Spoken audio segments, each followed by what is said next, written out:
There are plenty of cases in which people might think you're kind of making a mistake in a business communication where it doesn't really have anything to do with grammar or style, the things that we've been talking about so far.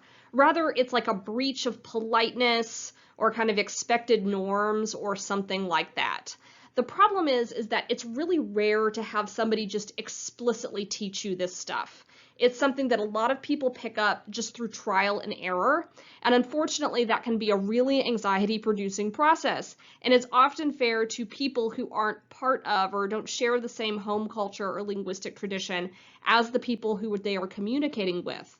So I'm just going to try to make some of these quote-unquote rules a little bit more explicit here so that you can walk into situations with confidence.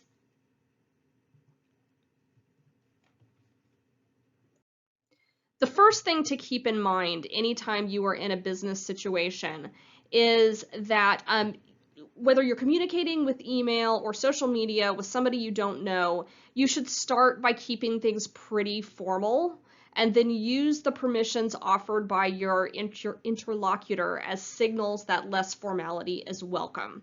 So the place where this comes up a lot is when you are, say, starting an email with a stranger, like when you're emailing somebody who your boss has asked you to write to, or when you are trying to get an update on a job that you've applied for or something like that. This is where it can get really awkward. So we have so many options with the way we can open emails these days, from, just kind of, hi, John, to Dear Dr. Smith or something like that. It can be hard to know exactly what to pick. Too formal can feel too stuffy, whereas too familiar could sometimes be read as rude.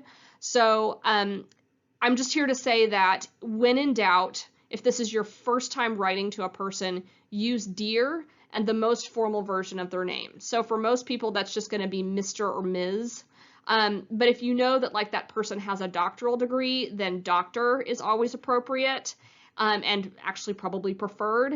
And likewise, if they hold a university teaching position, professor is always appropriate. And I should say professor is appropriate regardless of the degree status. So just as a kind of a tip, if you're writing to one of your professors and you don't know whether they have a PhD or not, simply saying, Dear Professor so-and-so is always considered polite. That's always absolutely fine. Then, after you get a response, you can look for how they refer to themselves to get kind of a signal as to how they want to proceed. So, if you start an email with Dear Ms. Jones, for example, you are the junior person in this interaction, you're younger, you have less experience, less seniority, etc., you default to the formal form of address here. And then if the response you get, if in the response you get, this senior person uses their first name to close the email, or takes on a more informal tone, you should take that as a signal that they want to be on a first name basis. And this is true kind of regardless of who you are communicating with. You can kind of take the way that they close their email as a signal of what they expect going forward. So if Ms. Jones responds with Danielle, then you can just kind of go back with Danielle or even Hey Danielle going forward. But when in doubt, if you're really unsure, stick to formality until they say, okay, come on, call me Danielle or whatever. Stick to formality and you'll be in pretty good shape. Don't try to get too familiar too fast, because that is the kind of thing where people can really take offense. Moving forward to my second point of etiquette, no one likes feeling like they're receiving a form letter that's being read by thousands of other people. They are generally going to pay far more attention to communications that feel like they are specifically for them. And this means that whenever possible, we should indicate a specific recipient of an email or a letter. Sometimes it's not possible. And when writing things like cover letters or initial inquiries before a full proposal, you should be trying to address the needs of that specific audience. So here, I'm going to show you two email pitches. And this first one looks a lot like a lot of emails that I find in my inbox and then immediately delete. I will give you a second to look at it here.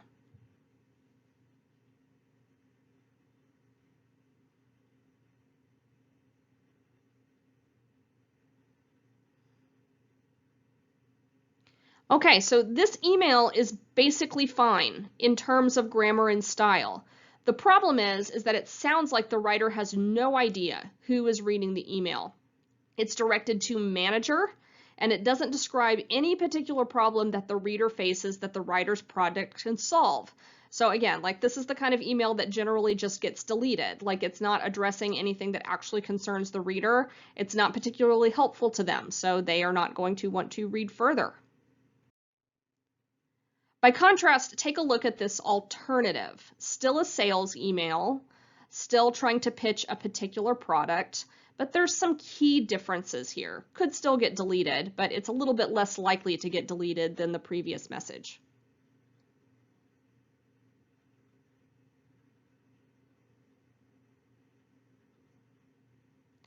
Okay, so if you've taken a moment to read through it, you might notice that the pitch contextualizes the product in a particular problem that the receiving party wrote about.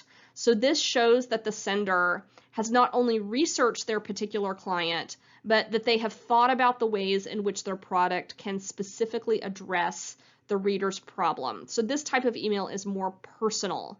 And therefore more likely to get read, less likely to be deleted instantly. The reason I'm including this as an etiquette point is that very often these kinds of dear manager or dear HR professional or these kind of messages really sometimes get read as intrusive, annoying, and rude.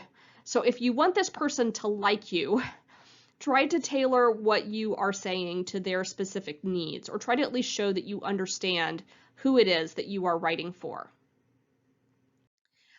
The second email also demonstrates my third recommendation, which is to close all business communications, whether it's a formal letter, business email, pitch, presentation, anything like that. Try to close with a call to action. Show something that you want the reader to do that will move you forward in your objectives. Note that the original email I showed you doesn't really contain this. It mentions something about a demonstration, but includes no instructions on how that's supposed to be done, how we would schedule this if the person were interested, anything like that. Okay, so you want to include a call to action. And in this case, the second email includes, please let me know your availability for a brief call or meeting. So that gives the recipient something explicit that they can do to act on what the writer is proposing.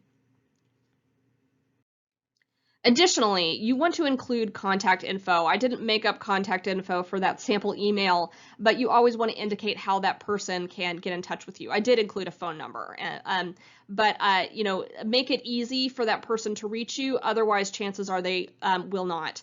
The whole point is that you, anytime you are communicating in a business scenario, you want to make it clear to people what you want them to do, what actions they should take, and also make it easy for them to follow up with that action. So if what you want is for them to reach out to you and schedule something, indicate that, and then make it easy for them to do it. Okay, make it easy for them to pick up the phone and give you a call, or to fire off another email. Even better, indicate when you're available to receive a call. Because then they will be able to just kind of, again, pick up the phone with confidence and know that they're likely to get you. But make it easy on the reader. Don't make them do a whole lot of extra work. If you are trying to get somebody to buy something from you or say yes to something, making it easy for them to do so is absolutely key. It will make them feel less annoyed with you for asking them to do something, and it will make them respect you more. This brings us to the end of our first lecture, or really lecture series, I suppose. So in the following discussion, I'm going to ask you to hone in on some of the recommendations discussed in this video and in the style guide. And then in this week's assessment, I'm going to ask you to put these things into practice. So thank you for watching.